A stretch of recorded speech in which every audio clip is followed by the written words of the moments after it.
Welcome to this deep dive. Today we have a really highly targeted mission for you.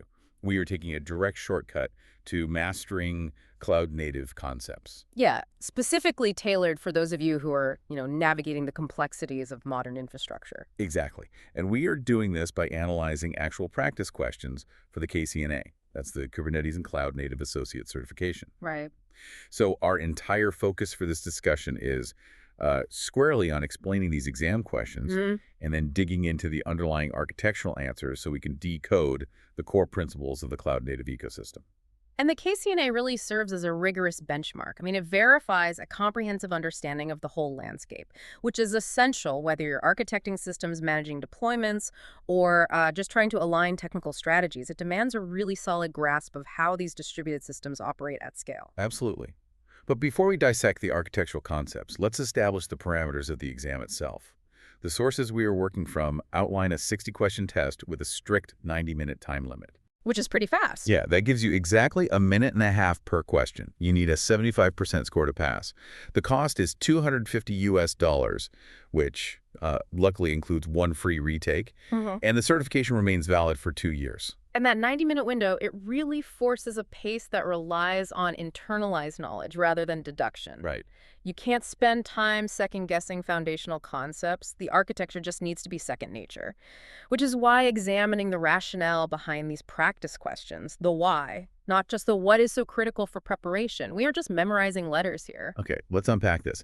We know the constraints of the exam. Now let's look at how the KCNA tests your understanding of foundational architecture. One of the first practice questions asks how individual microservices primarily communicate within a cloud-native environment. A classic question. Right. And the exam often presents these distractors, like shared memory spaces or monolithic databases, just to test your historical context. But the correct architectural approach, the answer you need, relies entirely on lightweight network protocols. Answer B. What's fascinating here is how those incorrect options perfectly encapsulate legacy design patterns.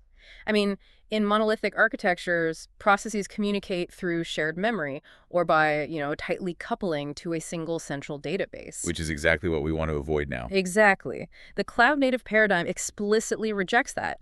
By utilizing lightweight network protocols, specifically things like HTTP REST, gRPC, or asynchronous messaging systems, we achieve loose coupling. And that loose coupling is really the entire operational goal.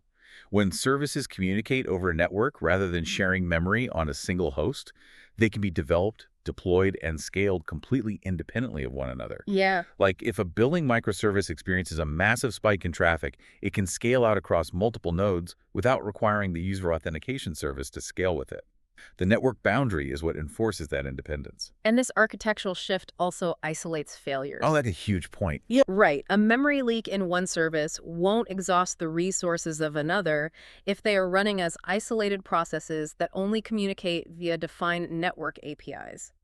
The exam really highlights this because understanding network-based communication is the prerequisite for understanding literally everything else in Kubernetes. It's the bedrock. So building on that foundation, the exam frequently tests the operational methodologies used to manage these environments.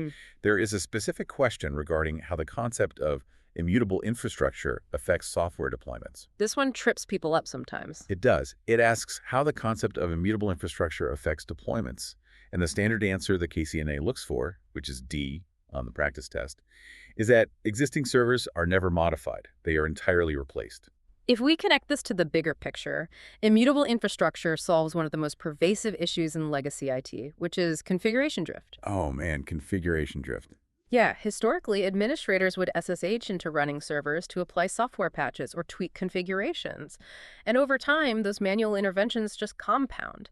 You end up with a fleet of servers where no two machines are exactly alike. They become snowflakes. Which introduces massive unpredictability during deployments.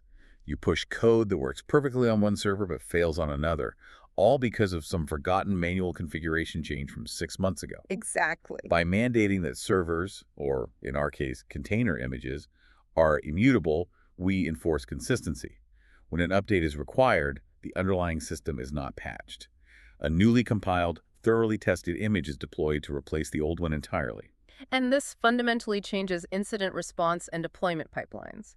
When existing instances are treated as disposable, just entirely replaceable rolling back, a flawed deployment becomes trivial. Right, because you don't have to figure out how to unpatch it. Exactly. You simply terminate the new instances and spin up instances using the previous known good image. The predictability is baked right into the deployment model itself. And this philosophy ties directly into another major focus of the KCNA exam, which is GitOps. Question 5 on the practice test asks to identify the fundamental principle of the GitOps methodology for application delivery. And the correct answer there centers on using version control systems as the single source of truth for declarative infrastructure. Option A. It's kind of like treating your entire infrastructure like a Word document with track changes turned on, right? That's actually a great analogy. The emphasis on the word declarative is crucial there. Instead of writing imperative scripts that execute a sequence of commands to build an environment step by step, you declare the desired final state of your infrastructure in configuration files. You just say what you want it to look like. Right. And GitOps takes these declarative files and mandates that they live in a version control system like Git. That way you leverage its inherent audit trails, peer review capabilities, and version history. But the operational mechanism that makes GitOps so powerful isn't just where you store the files. It's the continuous reconciliation loop. You have these automated tools within the cluster that are constantly monitoring the live running environment and then comparing it against the configuration stored in the Git repository. Yeah, the moment a discrepancy is detected, say someone got impatient and attempted to manually alter a resource limit directly via the Kubernetes API, the GitOps agent immediately recognizes that drift. It catches them in the act. It does. It actively overrides the manual change, forcing the live environment back into alignment with the single source of truth in Git. So it is continuous, automated drift remediation. Moving deeper into the technology stack, the exam evaluates your knowledge of the underlying Kubernetes machinery itself. A recurring topic is the specific responsibility of the container runtime. Question 7 on the test expects you to know what the runtime specifically does. And the answer, C, is that its primary job is to pull images from a registry and manage the execution of those containers. See, we often discuss Kubernetes as the orchestrator, but Kubernetes itself does not execute the container processes, does it? No, it doesn't. The kubelet, which is running on each node, acts as the manager. When the kubelet receives an instruction from the control plane to start a pod, it delegates the actual computational heavy lifting to the container runtime via the container runtime interface, or the CRI. So runtimes like Containerd or CRIO, they're the blue-collar workers of the system. That's exactly what they are. They reach out to the specified container registry, pull the image layers down, unpack them onto the local file system, and then interface with the Linux kernel to establish the namespaces and plea groups. That's what provides the resource isolation and allocation. The container runtime is the engine actually running the code. And understanding that separation of concerns is really vital for the exam. The CRI allows Kubernetes to remain completely agnostic about the specific runtime being used under the hood, as long as it complies with the interface standards. This modularity is just a recurring theme in cloud-native design. Definitely. Another critical piece of the Kubernetes control plane tested on the exam is etc. Question 6 asks about its specific role within a cluster. And the answer, B, identifies it as the consistent and highly available key-value backing store. It's the ultimate memory bank of the cluster, really. It is. Etc. is the definitive source of truth for the Kubernetes control plane. It stores the entire cluster state. That includes all configuration data, secrets, node statuses, and most importantly, the desired state of every single workload. So when you submit a declarative YAML file to the API server requesting a specific deployment, that request is ultimately written to and stored in, etc. Yes, and the exam heavily emphasizes those two words. Highly available and consistent. There's a reason for that. Because Kubernetes relies on it entirely to orchestrate the cluster, the system's architecture requires etc. to be distributed across multiple control plane nodes using consensus algorithms. Right, it can't just live on one machine. Exactly. If the etc. cluster loses quorum or experiences a catastrophic failure, the entire Kubernetes cluster essentially suffers from amnesia. Wow, amnesia. Yeah. The worker nodes might temporarily continue running their existing container processes, but the control plane becomes totally paralyzed. You cannot deploy new applications, you can't scale existing ones, and you definitely can't recover from node failures because the system no longer knows what its desired state is supposed to be. Okay, let's shift our focus to how the exam handles different types of application workloads. Because while stateless applications are sort of the holy grail in cloud-native design, we still have to manage stateful data in the real world. Unfortunately, yes. Right. So question 2 asks, which Kubernetes resource is designed for applications requiring stable, unique network identifiers and persistent storage? And the answer there is C, the stateful set. Can you break down the distinction between a standard deployment and a stateful set? Because it's a profound operational concept. It is. In a standard deployment, pods are entirely ephemeral and interchangeable. They are assigned random hashes for names, and if a pod is destroyed, its replacement is a completely new entity. It doesn't know anything about the pod it replaced, which works perfectly for a stateless web server. Right, but distributed databases or message queues cannot operate under those conditions. A distributed database relies heavily on identity and data locality. If a specific database node crashes and is rescheduled onto a different physical server, it still needs to retain its exact original identity to rejoin the database cluster correctly. It can't just show up with a random new name and expect the cluster to trust it. Exactly. And it absolutely must have its original persistent storage volume reattached. And that is exactly what the stateful set controller guarantees. It provides strict, predictable, ordinal naming conventions like database 0, database 1, and it ensures that each specific pod is inextricably linked to its specific persistent volume claim. Yes. Even across rescheduling events, the identity and the state are preserved. That's what allows you to run critical stateful workloads safely within what is otherwise a highly dynamic orchestrator. Okay, so the complexity of managing all these different resources, stateful sets, deployments, services, secrets, it leads directly into the KCNA's focus on application packaging. Question 10 asks about the primary purpose of Helm. And the correct answer, C, identifies it as a package manager that simplifies deploying complex applications. It's basically the App Store for Kubernetes. It really is. Deploying a production-ready application often requires applying dozens of interconnected YAML manifests. Managing these manually across different environments like development, staging, production is just massively inefficient and highly prone to error. So Helm abstracts this complexity by using reusable templates called charts. Yes, charts. Instead of hard-coding environment-specific values into static YAML files, a Helm chart allows you to parameterize the configuration. You define a core template, and then you inject variables during the installation process. This means a single chart can be used to deploy an application universally just by supplying a different values file for each environment. You have your dev-values.yaml and your prod-values.yaml. Exactly. Furthermore, Helm manages the entire release lifecycle. It tracks revisions, which allows operators to execute seamless upgrades or instant rollbacks of the entire application stack as a single logical unit. Rather than trying to manually revert 50 individual Kubernetes resources one by one. Right, which is a nightmare. So once these applications are packaged and deployed, routing external traffic to them becomes the next architectural challenge tested on the KCNA. Question 9 asks about the primary function of an ingress resource. And the answer is A, it manages external access to services within a cluster, typically handling HTTP routing. To really understand ingress, you kind of have to look at the limitations of standard Kubernetes services, right? You do.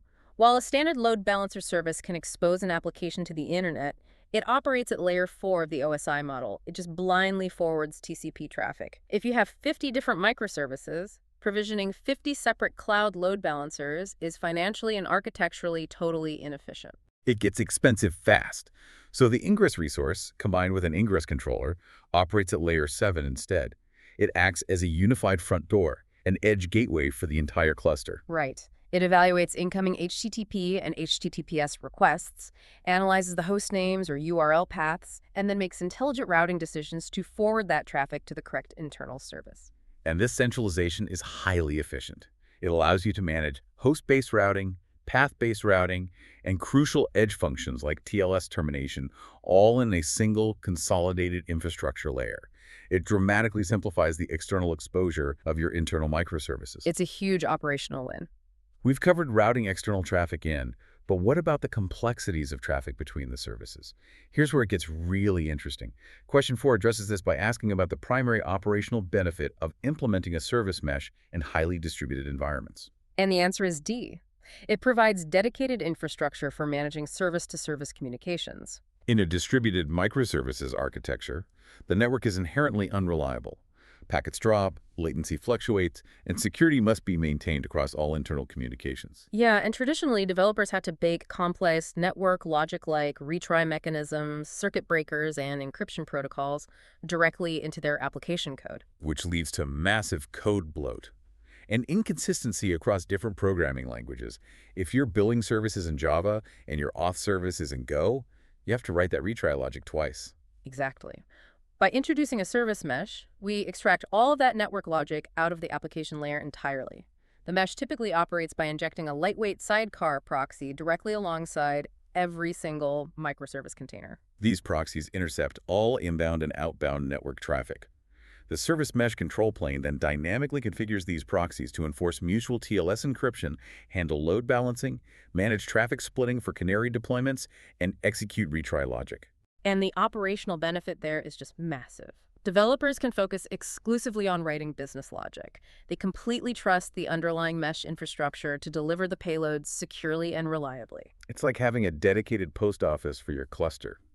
Finally, managing this level of complexity requires deep visibility, which brings us to the observability portion of the exam.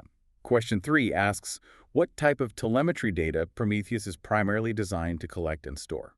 The focus here is on time series metrics, which is answer A. Observability relies on logs, metrics, and distributed tracing, but Prometheus is purpose-built specifically for the metrics pillar. Right. A time series metric is a highly structured numerical measurement recorded alongside a specific timestamp. For example, measuring memory utilization or HTTP error rates at precise, regular intervals. What makes Prometheus unique in the cloud-native space is its collection mechanism. Instead of relying on applications to push their metrics to a central server, which is challenging to manage when pod IP addresses are constantly changing as they scale up and down, Prometheus utilizes a pull-based model. It dynamically discovers targets via the Kubernetes API and periodically scrapes their designated metrics endpoints. This scraping model, combined with a highly optimized time series database and a powerful query language, allows operators to aggregate millions of data points across ephemeral infrastructure. It gives you the exact telemetry you need to build real-time dashboards and trigger automated alerts based on really complex system behaviors. Thank you for joining us in this deep dive into the cloud-native architecture. Keep questioning the underlying systems, keep analyzing the design patterns, and stay curious. See you next time.